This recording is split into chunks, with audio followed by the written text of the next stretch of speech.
Greetings to all. Welcome to Future Offices Academy. Today we are going to discuss the hot topic of the year session 30. Under this we are going to discuss the topic of International Labour Organization Convention, PM Vishwakarma scheme and naming of cyclones.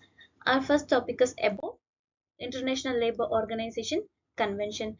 First we have to know about what is this convention about and their objectives, functions and membership conventions.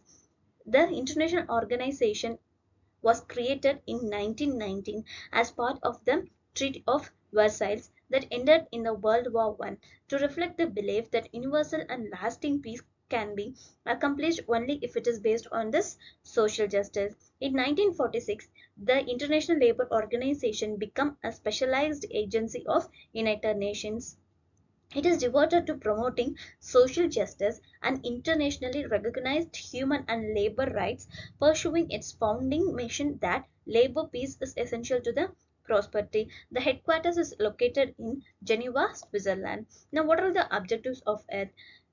It has four strategic objectives. First, to promote and realize standards and fundamental principles and rights at work. Second, to create greater opportunities for women and men to decent employment and income. The third is to enhance the coverage and effectiveness of social protection for all. And finally, it says about strengthen tripartism and social dialogue. Now, what are all the functions of it? Creation of coordinated policies and programs directed at solving social and labor issues, adoption of international labor standards in the form of conventions and recommendations and control over their implementation, assistance to member states in solving social and labor problems, also human rights protection,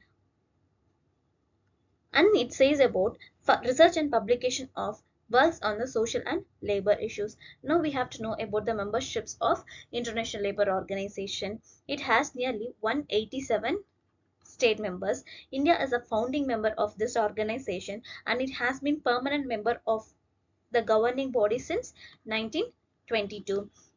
It is a constitution permits any member of UN to become a member of the International Labour Organization. To gain membership, a nation must inform the Director General that it accepts all obligations of the International Labour Organization's constitution. Now, what are the conventions of this? It is a governing body had initially identified 8 fundamental conventions covering subjects that were considered to be fundamental principles and right to work. There are 8 core conventions. The first is Forced Labor Convention. Forced Labor Convention. Second, Abolition of Forced Labor Convention. And third, Equal Remuneration Convention.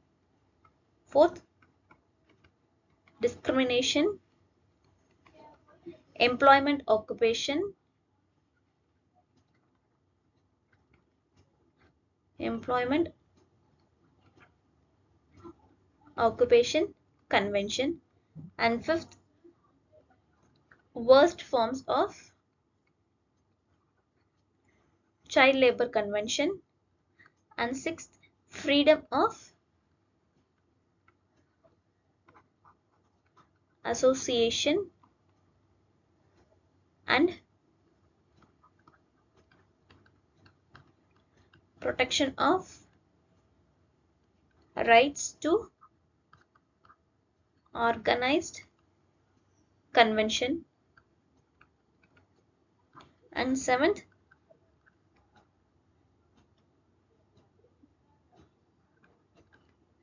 Rights to Organize and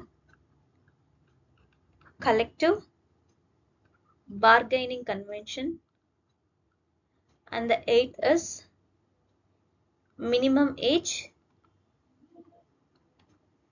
Convention. So these are the 8 core conventions of this International Labour Organization. So that's all from this topic. Our next topic is about PM Vishwakarma scheme. Under this we have to know about what is this PM Vishwakarma scheme and the eligibility, also their benefits. This is the central sector scheme launched by Ministry of Micro, Small and Medium Enterprises,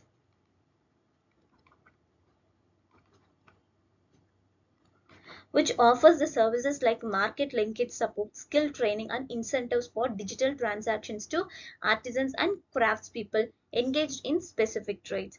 The time period is 5 years. What is the aim of the scheme? To strengthen and nurture the Guru Shishya parampara or family based practice of traditional skills by artisans and craft people working with their hands and tools. The scheme also aims at improving the quality as well as the reach of the products and services of artisans and craftspeople, that to ensure Vishwakarmas are integrated with the domestic and global value chains. Now, what are the eligibility of the scheme?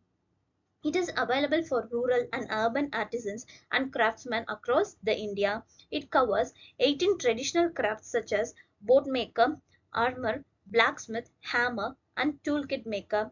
5 lakh families will be covered in the first year and 30 lakh families over 5 years. Now, what are the benefits seen under the scheme? Under the scheme, the artisans and craftspeople will be provided recognition through the PM Vishwakarma certificate and ID card. They will receive collateral free credit support up to 1 lakh and 2 lakh with a concessional interest rate of 5%. The scheme will further provide craftsmen with methods of skill upgradation involving basic and advanced training, a toolkit incentive of rupees 15,000 and incentives for digital transactions and marketing support. Under the scheme, there will be two types of skilling programs, basic and advanced. A stipend of rupees 500 per day will be also provided to the beneficiaries while undergoing skill training. So that's all from this topic. Our next topic is naming of cyclones. Under this, we have to know about the importance of naming and what are the guidelines for the naming. Adopting names for cyclones make it easier for people to remember. With a name, it is also easy to identify individual cyclones, also to create awareness of its development, rapidly disseminate warnings to increase community preparedness, and to remove confusion where there are multiple cyclonic systems over a region. Now, what are the guidelines have been adopted for naming these cyclones? While picking names for cyclones, countries need to follow some rules. The proposed name should be neutral under some guidelines, such as in politics and political figures.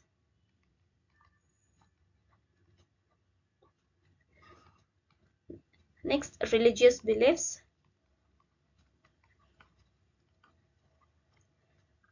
Next, cultures. And finally, the gender. So name should be chosen in such a way that it does not hurt the sentiments of any group of population over the global. It should not be very rude and cruel in nature. Also, it should be short, easy to pronounce, and should be offensive to any member. Should not be offensive to any member. The maximum length of the name will be 8 letters. The proposed name should be provided with its pronunciation and voiceover. The names of tropical cyclones over the North Indian Ocean will not be repeated. Once used, it will be ceased to be used again. That's all from our today's topics. To read this document, you can visit our website. Our website link have been provided in the description. To get more daily current affairs videos, follow our YouTube channel, also our Telegram channel. Thank you.